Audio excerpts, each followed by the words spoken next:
Okay, another year, another Shrine Bowl has come and gone, and you guys know the tradition that we've tried really hard to establish on this channel, which is we talk about the lesser-known, under-the-radar prospects before we get to the big names that everybody's already been talking about. We try to shine a spotlight on maybe some under-the-radar gems that people don't know about yet. You know, last year we talked about Kobe Turner, Pop Douglas. Like, there's always really good players to come out of Shrine Bowl. This year's no different, except I think there's more of them.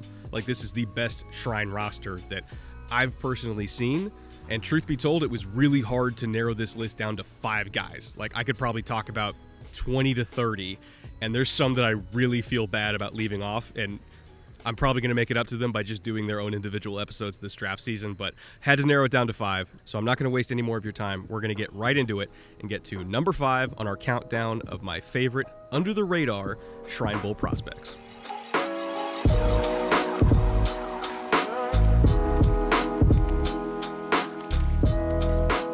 We're going to start things off with quite possibly the best receiver from all of Shrine Week, and that's Malik Washington from Virginia. He's not the biggest receiver in this class at 5'8", 195, but he is absolutely rocked up and built to work over the middle. Again, even though he's not tall, I don't consider him small. I mean, hell, he's 20 pounds heavier than Jalen Waddle was when he was coming out. So, again, he is built to both deliver and take punishment, and that really shows off in his yak skills. Like, he is really tough to bring down with just one guy, and he's always finishing plays with physicality to pick up some extra yardage. He did spend most of his time in the slot while at Virginia, with about 360 out of 410 routes coming from the slot, and they basically funneled their entire offense through him.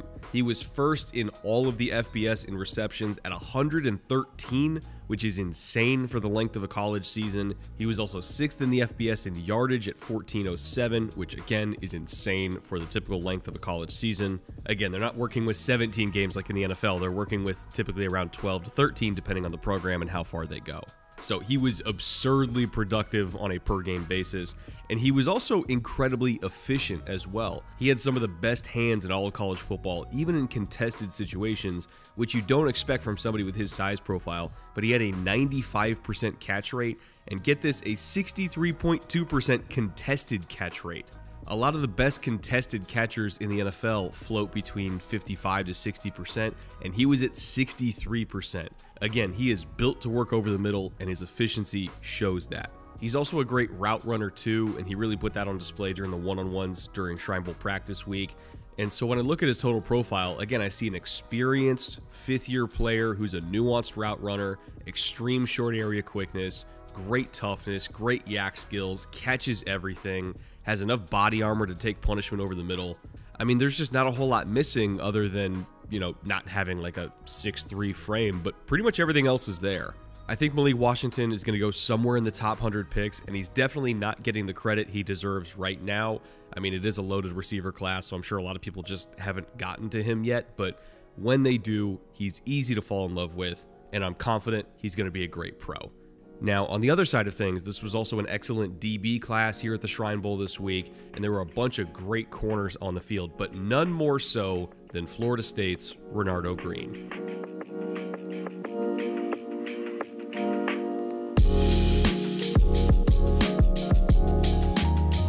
If your team plays a lot of press man coverage, you are going to want Renardo Green.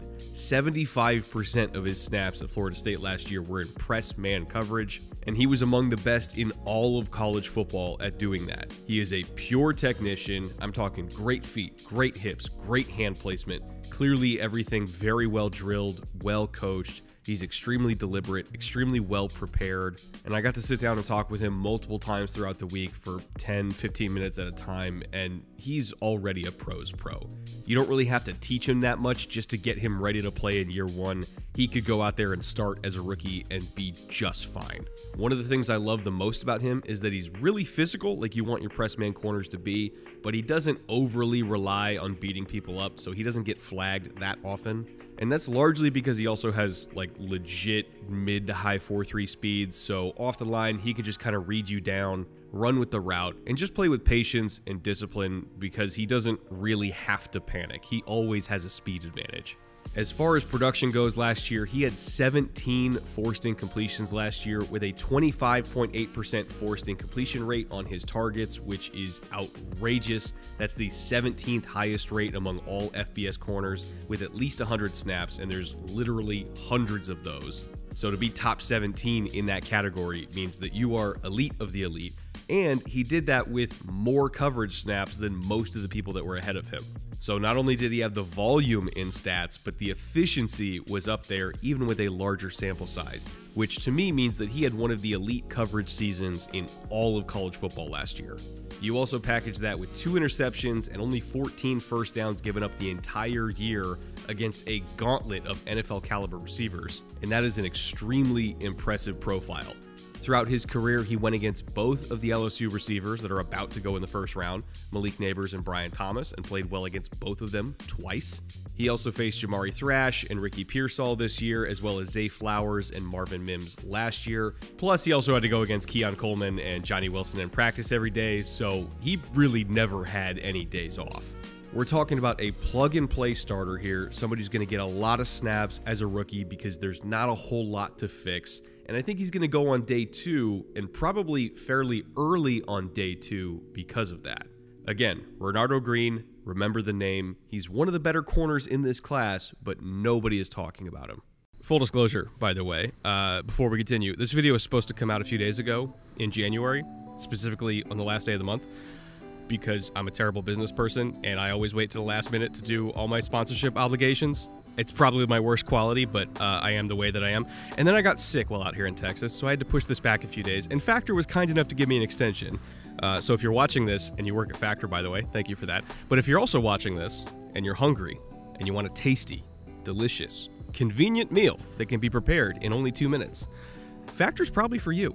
If you're not familiar with Factor, it makes meeting your nutrition goals easier than ever by delivering fresh, never frozen, dietitian-approved meals right to your doorstep. There are more than 35 meal options to choose from each week that can fit most dietary preferences. They also only take 2 minutes to heat up, and all of them taste great too because they're made with real ingredients, so it's real food. Plus, Factor also has other add-ons as well, like wellness shots if you believe in starting off your day the right way. So if you're looking for quick food options to get you through a busy day, but you also want to eat something that you're actually going to like, I think Factor is definitely worth giving a try just to see if you like it too.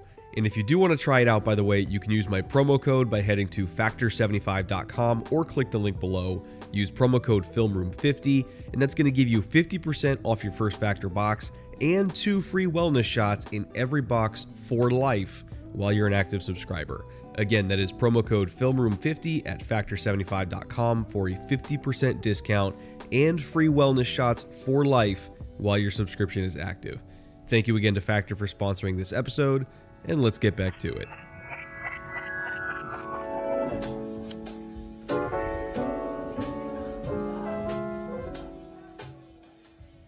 This may come as a surprise to some of you that don't follow Colorado State football, but Mo Kamara was the second most productive pass rusher in the entire nation last season. He had 71 total pressures, which was second only to Braylon Trice from Washington, who's almost definitely going to be a first-round pick. And he was also top 20 among all FBS pass rushers in pass rush win rate at 19.6% as well. And when you think about how many FBS teams there are and how many edge rushers there are on all of those teams, the fact that he was top 20 in win rate really does say a lot. And if you're watching this at home and you have access to Colorado State tape, by the way, just go watch how he won so much, because he did it in pretty much every way you can imagine. He won outside, he won inside, he won with power, he won with speed, but most notably what sticks out to me is his bend. Not only can he get pressures, but he can finish those pressures and turn them into sacks because he is one of the bendiest rushers in this class. As far as balance through contact, getting low, scraping your hand on the grass, and just being a nuisance for taller, longer tackles that can't get that low, he's one of the hardest guys to block in this class. And there were a lot of tackles at Shrine this week that are a lot bigger than him, a lot longer than him, that just straight up couldn't touch him. Like, he was in absolute force the entire week, just like he was all season. And I just want to caution people against using his size and length profile against him as a reason to knock him down the board, because he pretty much has the same profile as another former Colorado State edge rusher that was way underrated when he was coming out. and that's Shaq Barrett, who ended up being one of the more productive pass rushers of his generation. Plus, I do want to note this after talking with him a couple times throughout the week, and I know this is more of an unquantifiable, intangible asset. This guy talks about football like he's been playing in the NFL for a long time. His attention to detail is top-notch, his preparation is incredible, especially for somebody his age, his ability to make adjustments in-game. Like, I brought up the fact that I saw on tape he was switching his feet in his stance pre-snap, and I asked him about it, and he was talking about how he was getting different sets from the tackle, and he wanted to hit certain moves on a certain step, and based on the depth of the set, if he was getting an ankle set versus a vertical set, he had to switch his feet to make sure he was hitting the move on the right count. And just the way he talks about rushing the passer, 21, 22, 23-year-old guys don't talk like that, at least not normally. So he just has a deep understanding of the art of pass rushing, and I just believe in him to get it done. People that are that bendy, that disciplined, that knowledgeable about football at his age, I just don't think they fail that often, and I think we saw that with Shaq Barrett. He came in the NFL, he was good right away, and he just stayed good for pretty much his entire career, and I think Mo Kamara has a shot to be basically the same thing. Next up, we're going back to the offensive side of the ball to talk about a very under-the-radar running back that I don't really think is getting any publicity at all, and if he's not on your radar already, he definitely should be now.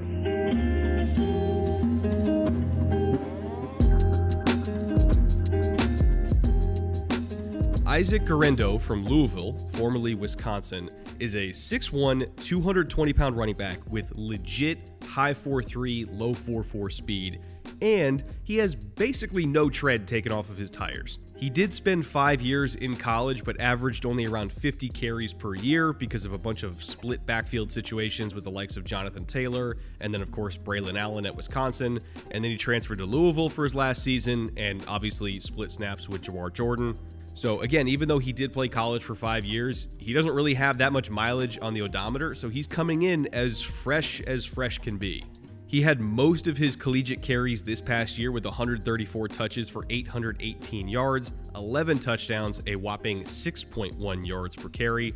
But here's the kicker. He had 22 explosive runs, so 1 out of every 6 of his carries were explosive carries, meaning they went for 15 plus yards.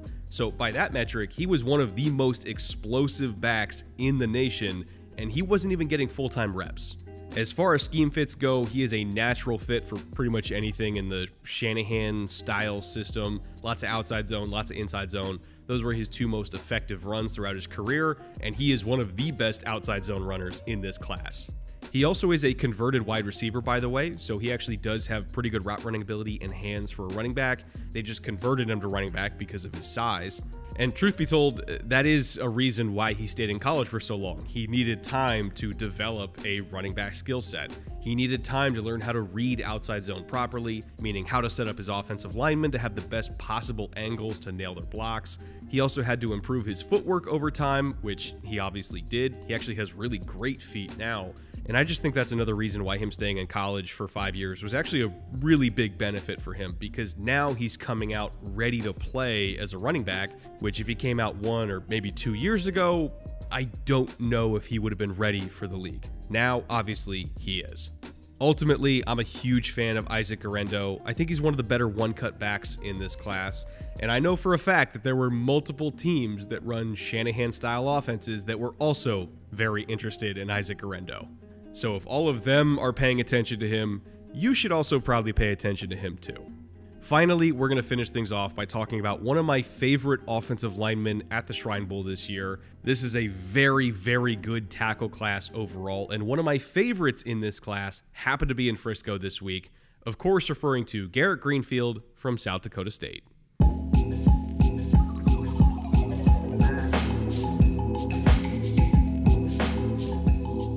At 6'7", 320, Garret Greenfield has the ideal build for a left tackle in the NFL. He's big, he's long, but most importantly, he is explosive. His first step is wicked fast, and the fact that he can get to his landmark so quickly means he's really hard to beat around the edge. And when you package that explosiveness, again, with that length, that balance, the fact that he's really experienced, I mean, he's played a lot of snaps throughout his career, so he's seen every move you can think of.